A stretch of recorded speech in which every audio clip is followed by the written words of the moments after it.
Hi, Jean Schnupp here. Welcome to another of the new Savvy Sightseer video vacation series. Today we are off to Paris and northwest France. It's a little hard to describe France. No one word will do it. The country has many facets to its personality. Here we will see heroic battlefields, iconic structures, striking views, not to mention palaces and cathedrals for all tastes. In 2019, France was among the top 5 visited countries by Americans. One survey even has it as being the number one destination.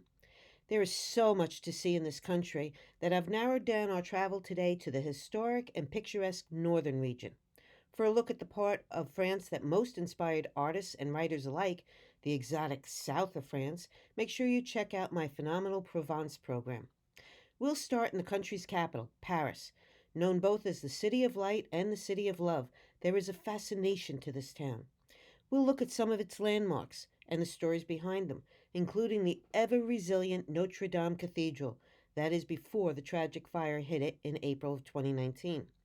We'll visit the fabulous palace of Versailles' little-known enclave of Marie Antoinette, her secluded hamlet. Then we'll head northwest to Normandy and the historic American cemetery and its moving tributes to our soldiers. We'll also journey to an island cathedral with an unusual second purpose before sweeping into the lavish Loire Valley for its splendid chateau and Leonardo da Vinci's surprising stash. Come, let's go to this fascinating and very beautiful country. I thought a great way to see some of Paris's iconic sights without the hustle and bustle and traffic and sightseers would be from the River Seine, which bisects the city. The river cruise took me first past this building, the Musée d'Orsay, which in 1978 was classified as an historical monument.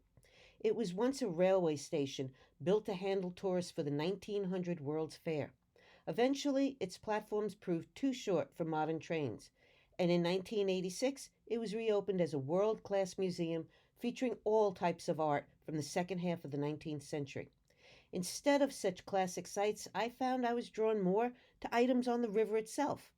Over 30 pedestrian and/or transit bridges, or ponts, P-O-N-T-S, span the historic waterway. Each one is unique and deserves a tourist's attention, like the Pont de Sachem, built in 1902. The design for a two-tiered bridge, the lower level for cars and pedestrians, the upper for trains, came out of a competition to replace an old metal footbridge. It epitomizes modern times and industry with several large iron sculptures and statues. This group represents the boatmen. On the other side of the bridge are ironsmith riveters. The central arch has 4 huge statues. One set represents electricity and commerce.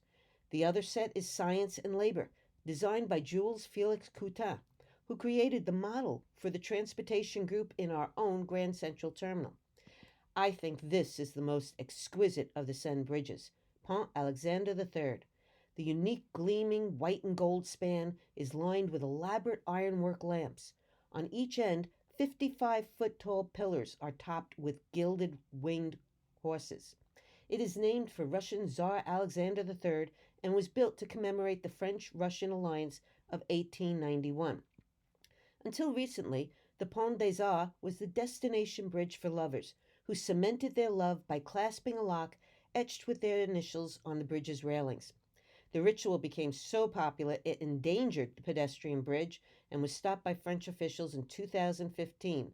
They removed the railings and 45 tons of locks. Officials tried to keep the love by substituting artistic sculptures and nicknaming it the Enchanted Bridge. The correlation may be lost, though, when viewing the replacement artwork. Large steel trees and bronze sculptures of human beings who, according to the artist, are struggling and twisting in moments of extreme pain and joy. Not exactly the same sentiment as the lover's locks idea. Just beyond the Pont des Arts is one of Paris's better-known bridges, the Pont Neuf. Although its name translates to the New Bridge, it is now the oldest remaining of the river's spans, opened back in 1607. Like nearby Notre-Dame, this bridge is peppered with gargoyles, over 380 of them. Paris has lots of lucky charms. The star-shaped marker Point Zero in front of Notre-Dame, is the historic and geographic center of Paris. From here, all distances in France are measured. It's also a talisman for luck and love. Spinning or even just touching the marker with a hope in your heart or a sweetheart in hand is believed to ensure lifelong love or at least a guarantee to return to Paris. The passer through walls in the upper left corner of the screen is the title character of a story by French novelist and children's writer Marcel Aimé about a man who discovers he can walk through walls. His shiny hand is the result of passers-by repeatedly rubbing it for luck. Or perhaps they're grabbing it to help him through, or maybe they're hoping he'll pull them through to someplace else. Over in the business district, you can find a giant thumb. This was made in 1965. It stands 40 feet tall and weighs in at about 18 tons. The French sculptor took a mold of his own thumb and created several absurdly enlarged versions of it. It's considered an international gesture of good luck. In other words, a thumbs up, which is now visited by thousands of people each year. I guess art is in the eye of the beholder. At Place de l'Ama, on the right bank of the Seine, is a memorial doing double duty. Here, the Flame of Liberty, a full-size replica of the New York City's Statue of Liberty's flame, has saluted French-American friendship since 1989. But along the way, it took on an all-new identity and became a memorial to the late Lady Diana, Princess of Wales. The flame marks the spot where, in the road tunnel below the square, the popular British royal died in a 1997 car accident.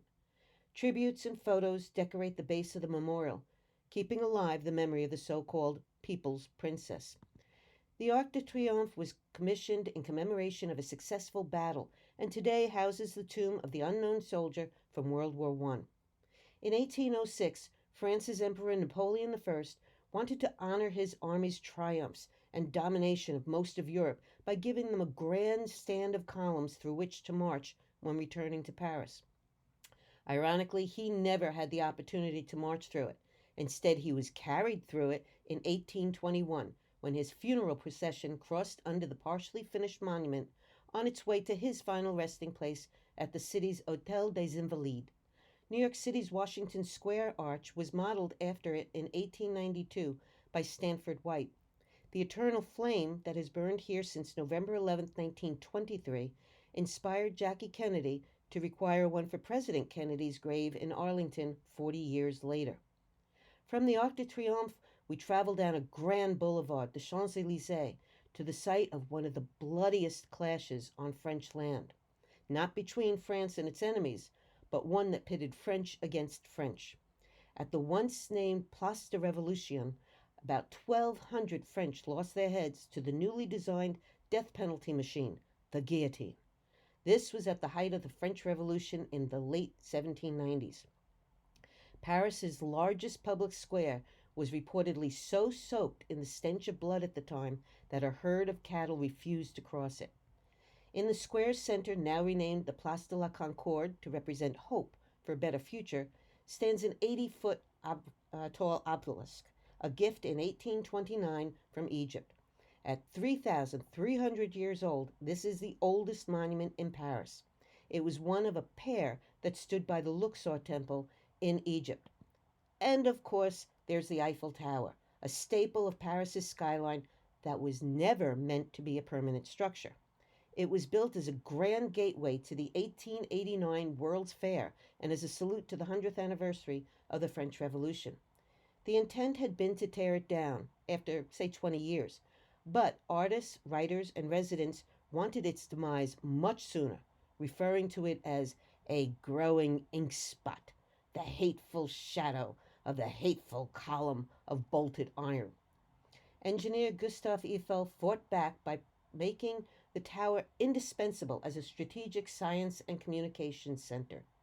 Today, over 100 antennas top the 1,063-foot tower, which is also used for physics experiments, communication signaling, and electric light and wind studies. The 10,000-pound Grand Iron Lady has become the most visited, fee-paying monument in the world, averaging about 7 million sightseers a year. The very outline of the tower has become synonymous with France. There are an estimated 40,000 churches in France, but the queen of them all is undoubtedly Paris's Notre-Dame Cathedral. It took 200 years to build. It was started as a labor of love by a local bishop. He felt Paris was too grand a city for just any old church and set about constructing a cathedral worthy of it on the site of a Roman temple to Jupiter.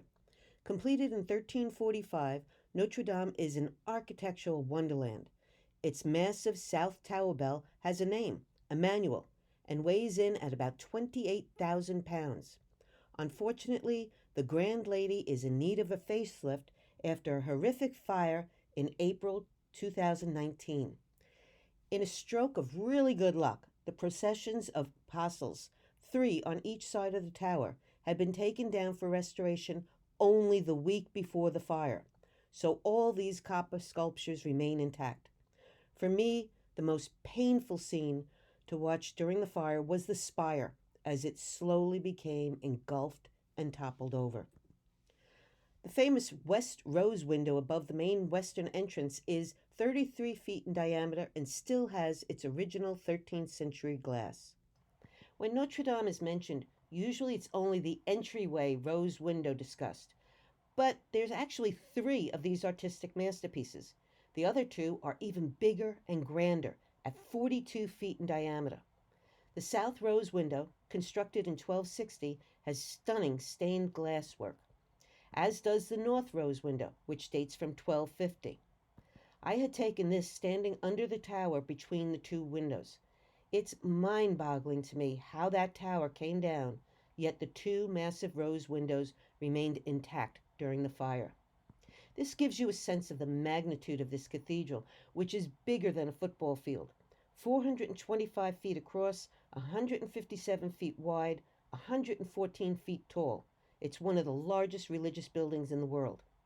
It's also one of the most visited. 13 million typically flock to see it each year. Its estimated capacity had been about 9,000 people. A reported 52 acres of trees were cut down in the 12th century to create the roof. Each beam consisted of 1 individual tree, so it is believed it can't be replicated, since we no longer have trees of that scale. A glass roof of similar proportions is under consideration for its replacement. Also surviving the devastation of April 2019 is the superb altar and cross. The flame-retardant wood cross, covered with gold leaf, was a relatively recent addition in 1994. Without any embedded illumination, firefighters were surprised that it appeared to glow through the smoke. "It's very curious," the artist said. "She simply did her duty. She shone in the night and in the chaos." Another Parisian landmark bathed in gold is Versailles, not just another royal residence of French kings in the 17th and 18th century. It was pretty much a city on its own, with tens of thousands of residents. King Louis XIV, known as the Sun King, made a pet project of turning his royal hunting lodge into one of Europe's largest complexes, an astounding one-of-a-kind cultural and political center of France.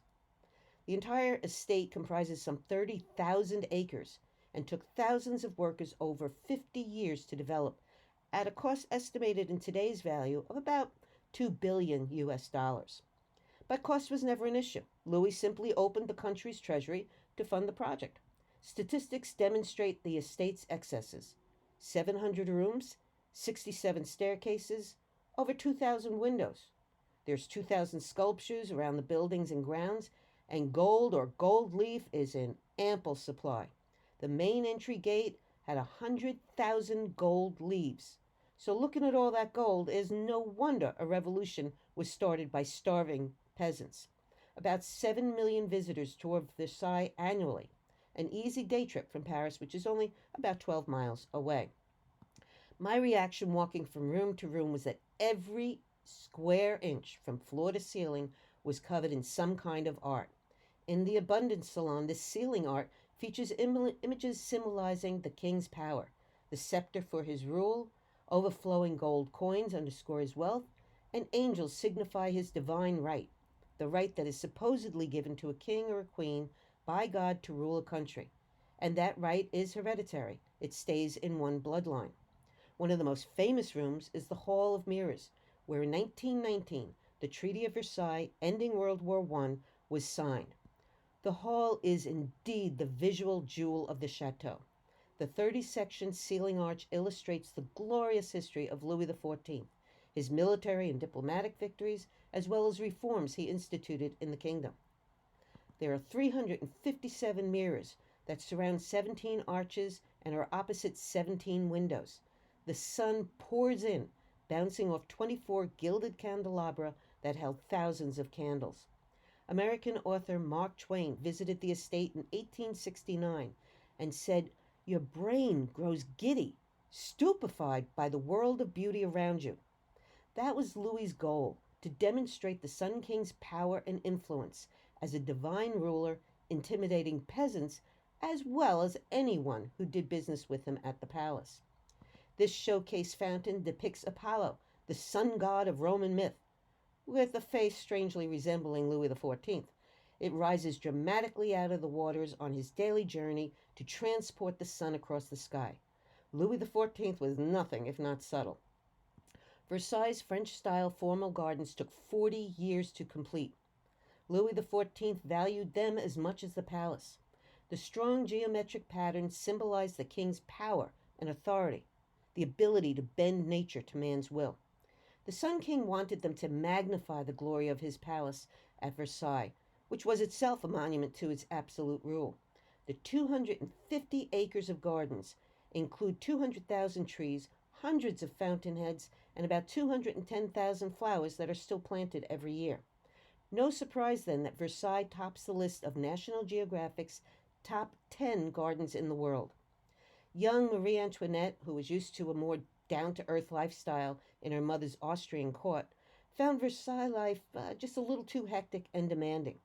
She developed a retreat on the estate about a mile from the main palace and turned it into a little fantasy world of escape called the Petit Trianon.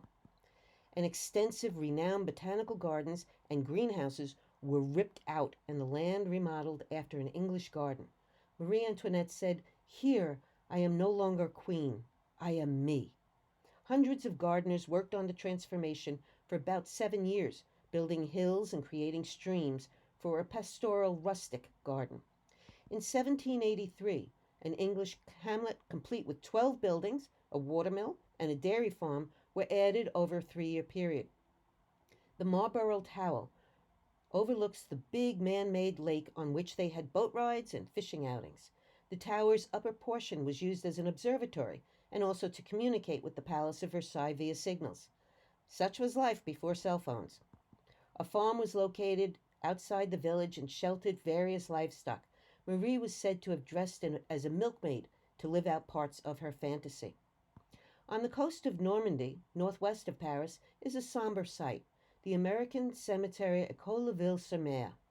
This is an extremely respectful place with neatly lined stark white crosses and stars of David, over 9,000 in all. And there's another 1,600 commemorations on the walls of the missing. There's something about seeing the American flag flying alone so majestically on basically foreign soil.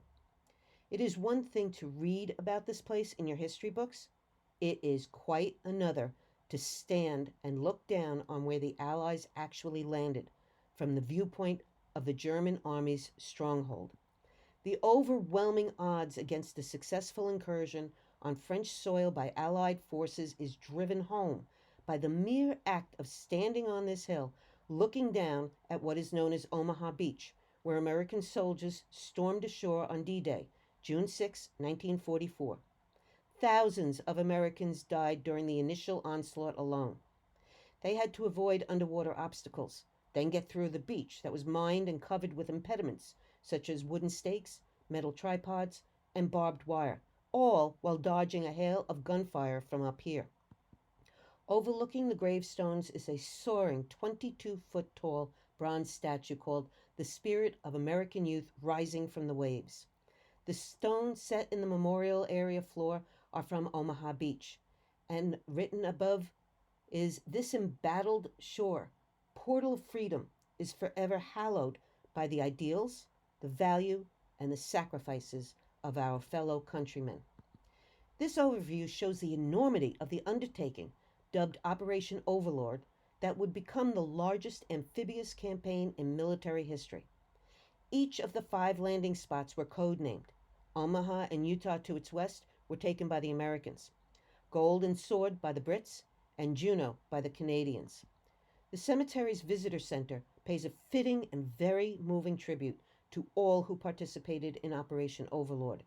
It dramatically puts into perspective the challenges faced by these very young soldiers. There were 500,000 beach obstacles and 6.5 million mines that were part of what made the Atlantic coast of France one of the most heavily fortified places on Earth. The center tells these soldiers' stories using their own words and images. A helmet stuffed with pictures and a letter from home reminds visitors of the very human face of war. While visiting something so solemn is not usually on a vacation to see list, you feel compelled, if in Normandy, to do so. And when you see this statement, you understand why. Think not only upon their passing, remember the glory of their spirit. Not all sites in the area are war-related. The French cathedral, Mont Saint-Michel in Normandy, on the border with Brittany, has one of the most recognizable silhouettes in the world. After reportedly being visited by Michael the Archangel in the 8th century, a local bishop built an abbey on the very top of a rocky island in the bay. It became a pilgrimage site, repeatedly expanded to accommodate the ever-increasing number of religious devotees. After doing an unlikely stint as a prison during the French Revolution, they'd housed up to 14,000 inmates here. The abbey is again a working monastery, welcoming visiting pilgrims. Millions of tourists also flock to the site to admire its unique look, which earned it a place on UNESCO's World Heritage Sites in 1979 for its exceptional combination of natural and cultural elements. Not all visitors, though, including myself, follow the devoted religious and make the arduous trip all the way to the top of the abbey, which is 264 feet up, taking 900 steps. Mont Saint-Michel's most unusual feature is how it can quickly become disconnected from the mainland when its connecting mudflats disappear and it reverts to island status thanks to the highest spring tides in continental Europe. Author Victor Hugo described the tide rushing as swiftly as a galloping horse. The water level can mushroom to 45 feet, gushing in at 200 feet per second. Early pilgrims walking the mudflats were caught unaware and some lost their lives. Later, drivers who didn't pay attention to the tidal times returned to find their cars immersed. Finally, in 2015, cars were banned and a bridge opened to safely transport guests from a mainland parking lot to the mall. Much safer all around. I was on the tram when the tide came in. It was indeed galloping. In 2015, a solar eclipse brought in even higher tides, a whopping 46 feet high, over 18 feet above normal. The next time it will go that high is in 2033. I've saved arguably the best for last. That's the Loire Valley. When royals needed a break from daily routines and backbiting politics, they flocked to their country homes. Elaborate chateaux along scenic Loire Valley and its river cutting east to west across central France. They outdid each other with enchanting castles, carefully designed grounds, and lavish interiors. In 2000, UNESCO made a nearly 180-mile stretch of the valley with over 40 chateaux, part of its World Heritage Sites. This is my favorite, the Chateau de Chenonceau, dubbed the Chateau of the Ladies, in salute to the influence of its formidable women owners through the centuries. It is one of the finest of the valley's castles and exemplifies sumptuous tastes of the rich, intertwined with historical events and lots of melodrama. Each owner built on the original modest 15th century fairy tale castle until you have the stunner that we see today. Its main saga starts in the mid-1500s when King Henry II gave the property to his mistress, Diane de Poitiers. She put a decidedly female stamp on it and extended a bridge from the main building across the River Cher, giving the chateau a unique look. She also laid out gardens considered to be the most spectacular and modern of the time. Her reign as both mistress of the king and the chateau, ended suddenly with the king's death and her subsequent eviction by the cuckolded queen, the powerful Catherine de' Medici. The palace became the seat of power for de' Medici when she ruled France as regent on behalf of her young son, Francis II.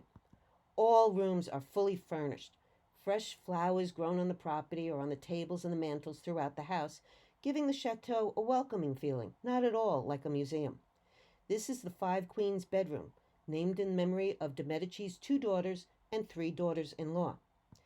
This is the cheery little bedroom of Louise. She retired to Chenonceau to mourn the death of her husband, King Henry III, who was assassinated in 1589. Ironically, while her room was decorated in black, with objects of mourning like silver tears and gravediggers' shovels, she was required to dress in all white. That was the protocol for royal mourning, so she was dubbed the White Queen. De' Medici took de Poitiers Bridge addition a step further and built on it a 200-foot-long gallery. Inside is a magnificent ballroom with checkerboard marble floor. This became the hotspot for entertainment. When her son, Francis II, married Mary, Queen of Scots in 1560, de' Medici hosted the event at the chateau. The Meunier family, prominent chocolatiers, bought the chateau in 1913. During World War I, they turned it into a hospital and treated thousands of French soldiers. Carrying on the tradition of strong women who left their imprint on Chenonceau, Simone Meunier took advantage of a strange set of circumstances during World War II. Bizarrely, the River Cher, which ran under the bridge and the ballroom, constituted the line of demarcation. That's the wartime boundary between free and occupied France. The south side of the castle sat in unoccupied France, while land on the north side was held by the Nazis. Simone helped the resistance smuggle escapees through the gallery's south entrance. Chenonceau is second only to Versailles as the most visited home in France. At nearby Amboise is a house that gets overlooked by many who rush instead to see the remains of a royal palace. But this should be a must-see for anyone going there.